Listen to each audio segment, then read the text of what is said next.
There is so much that can be done for your arthritic cat or dog that does not involve giving them drug medication, and every holistic treatment plan should include some or all of the things that I'll discuss with you today.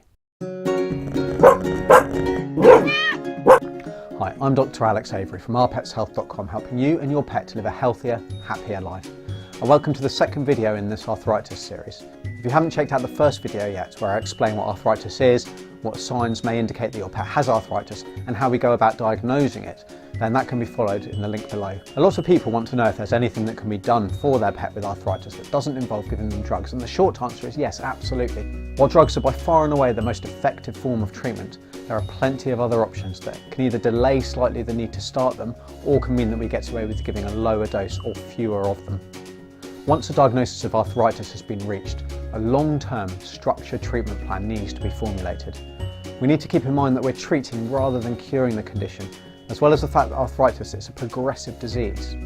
This means that what may work at first will need tweaking and changing as our pet ages. Now is also a good time to take some baseline bloods and urine tests.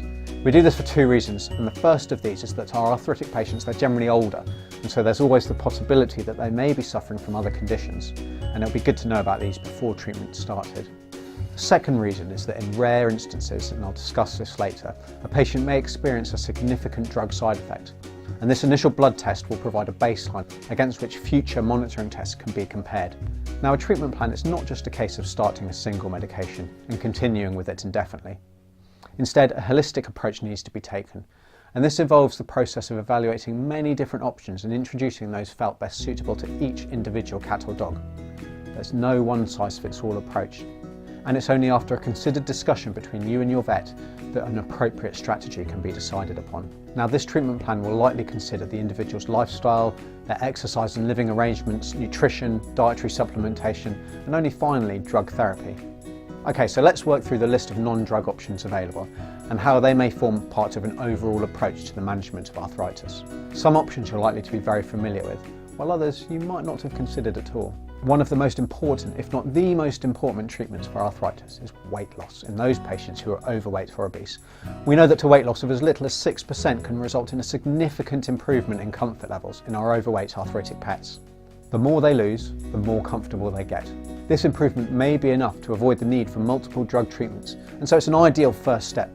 Weight loss will also improve the health of our arthritic pets in many other ways too. If you want to know more about cat and dog obesity, if you want to learn how to tell if your pet is overweight in the first place, discover the implications of being overweight, and more importantly, how to get your pet to successfully lose weight, then be sure to watch my related body condition scoring and obesity videos linked below. Now, next on the list comes exercise and physical therapies. We know that an excess of exercise will make an arthritic individual more stiff and painful, but conversely, no exercise at all, it will result in them seizing up and likely gaining weight, so we need to strike a good balance with this. Now, this may be 40 minutes off a lead twice a day for some, but it may be limited to 10 minutes 3 times a day and on a lead in others. What should certainly be avoided though in any arthritic patient is those one-off days of really extreme exercise, such as the dog who stays in the house all week but then goes on a 10-kilometre run with their owner at the weekends. They'll probably enjoy it at the time, but they'll certainly suffer over the following days. Now, it's the impact and stresses on the joints caused by exercise that's responsible for making things worse. And so we should avoid high impact activities such as ball chasing, where really rapid acceleration, quickly changing direction and sudden stops and jumping all increase the forces on a joint massively. Now, for cats, this may mean that chasing a mouse on a string is okay, but flying around the room after a laser is just too much for them. There are also other ways of providing low impact exercises, with perhaps the best one being hydrotherapy, with physiotherapy and massage therapy also helping to maintain muscle condition and also help to prevent the range of motion of a joint from reducing. Now, these exercises and stretches are best formulated by consulting with a specific veterinary physiotherapist, who will likely come up with an exercise plan best suited to your individual pet. This therapy will also have an impact on comfort levels, and so help to reduce again the need for additional drug treatment or allow a lower dose of these drugs to be used. So up next on the holistic treatment plan is environmental management. Now, these are generally quick and cheap solutions that can really greatly add to an arthritic animal's well-being. When thinking about these changes, put yourself in your pet's shoes and you'll see how much difference they could make. So let's start with bedding. Now, warm, soft, thick bedding, it will reduce pressure on painful joints and help prevent them seizing up after rest. Beds with a soft lip that are still easy to get into will help contain that warmth and so reduce drafts, which will further improve their benefit.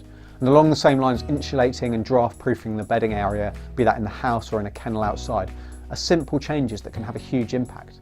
Along the same lines, using heat packs on the affected areas can help ease the symptoms of arthritis. Heat helps as it causes the dilation of blood vessels, and this increases the oxygen and nutrient delivery to the joint, as well as the surrounding tissues, which eases stiffness and encourages healing. Heat itself can also reduce the transmission of pain signals directly to the brain. Any heat packs used should be warm, but not so hot as to cause discomfort or even burns in some cases. And it also needs to be in place for around 15 to 30 minutes to really make a difference to the deeper structures within the joint.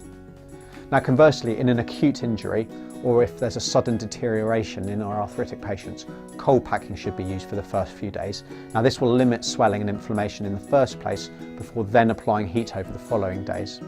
Now the final consideration for environmental management is the fact that jumping, steps and also uneven ground can pose problems to our arthritic patients.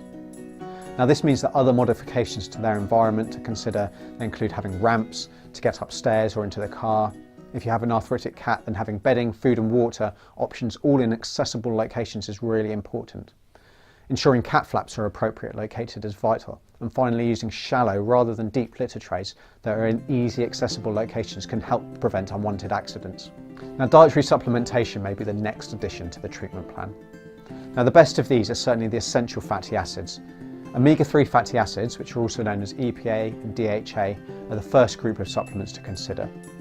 These omega-3 fatty acids, they're really well recognised for their anti-inflammatory effect, and so reducing the inflammation pain levels. These fatty acids are found in various oils, such as fish oils like cod liver oil and flaxseed oils. And they're also added in specific ratios to prescription joint diets.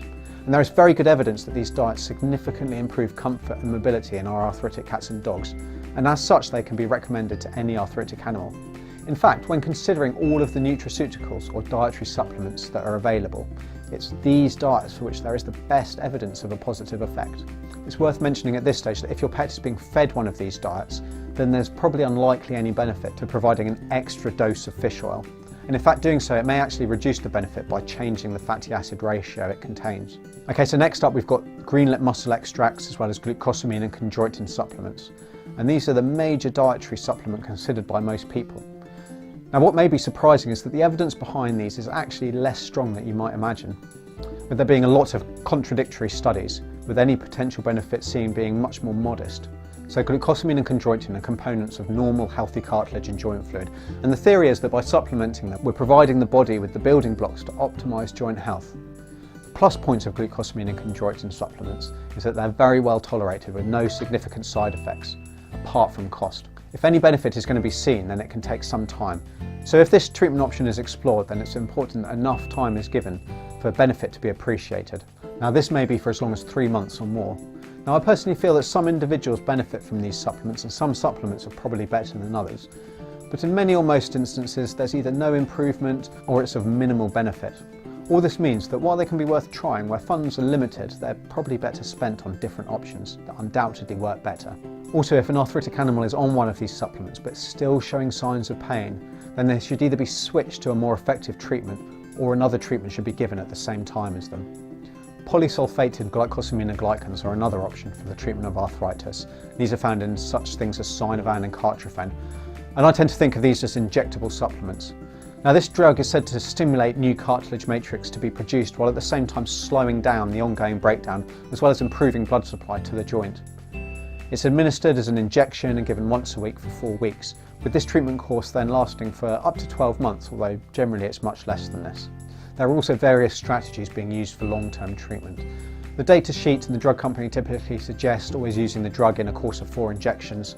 However, it's frequently used differently, such as with monthly top-up injections being given, depending on an individual's response and pain levels. Now this is one drug where veterinary experience can be a bit mixed, with some vets claiming an excellent result and others seeing minimal improvement when used in their patients. The published evidence also is varied. One literature review summarises there being either weak to no evidence to support its use, while others report at most a moderate comfort level that polysulfated glycosaminoglycans have any benefits in the treatment of our arthritic patients. Personally, I found results to be very much hit and miss, with those patients more likely to respond being in the earliest stages of disease. It's certainly also possible that this improvement really relates more to the placebo effect or due to other management strategies started at around the same time as the injection course. Again though, this option is very well tolerated, with side effects being very rare. It is said to have anticoagulant properties, so stopping the blood from clotting, and it should certainly be used with caution in any animal with bleeding tendencies. However, in all likelihood the risk is likely tiny. Now there are other what I will call alternative treatment options available that may or may not be beneficial, and these include acupuncture, laser therapy and stem cell treatment. Let's just say that the jury is still out on these. Acupuncture may have a slight benefit, although much of this could be due to the placebo effect. Laser therapy seems to be a growing trend, although personally I've yet to see anything that convinces me that any claimed effect is real, and again, not just wishful thinking. Studies are limited, but a recent review on human knee osteoarthritis concluded that low-level laser therapy was ineffective, and so the likelihood is that in our dogs the problem is the same. Stem cell therapy is also starting to take off, both in human and veterinary medicine. Now this is a cutting-edge technique, and while earlier reports are very promising, we're still very much in the early days of this treatment. This means that we're still working out if it actually works, and if so, what the best way to collect these cells are, as well as what the best route is, what the best dose is, and how often we need to give this treatment. By all means consider this treatment option if it's available to you, but be aware that the risks and the benefits are still relatively uncertain.